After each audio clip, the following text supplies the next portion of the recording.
Hi. I hope I can take my mask off for this video.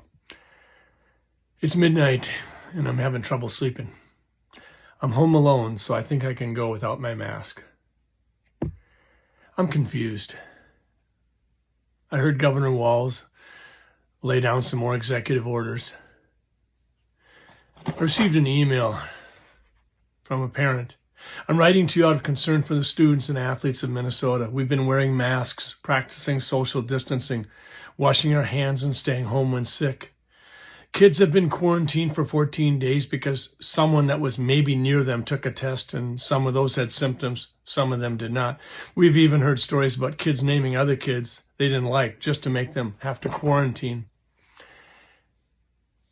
I'm beginning to conclude that this isn't about fairness or even reasonableness. I just called Grand Casino, and the good news is they have open bar service every day till 1:30 a.m. and their casinos are open and they're open for business. So if you want to play roulette and blackjack, it's okay. But if you're a high school student athlete, too bad for you. And if you learn best in face-to-face contact with teachers, that's too bad too, because most of the school districts are pretty much shutting you down. Minnesotans, we're at a precarious place. This doesn't make sense.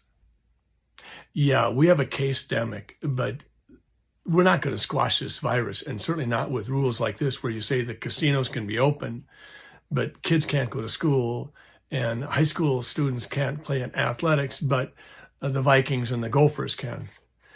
This is why Supreme Court Justice Samuel Alito said last week, the pandemic has resulted in previously unimaginable restrictions on individual liberty, and that freedom of speech is at risk of becoming a second-tier constitutional right.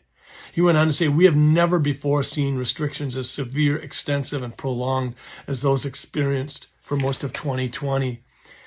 He said this is some sort of constitutional stress test. He shared concerns about the growing dominance of lawmaking by executive fiat rather than legislation.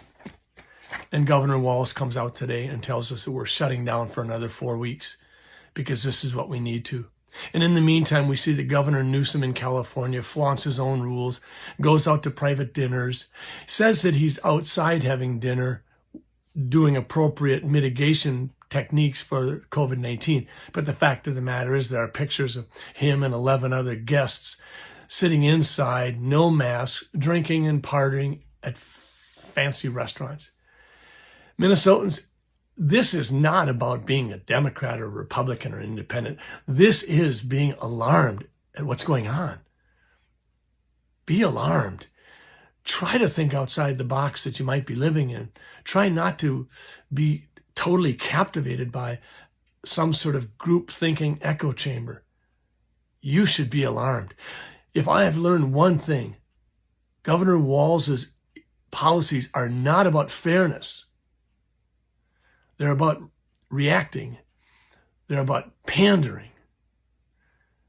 But it sure isn't about being fair. Have a good night. Scott Jensen, Senator, Family Doc. Sorry about the bathrobe. I'll put my mask back on now. Have a good night.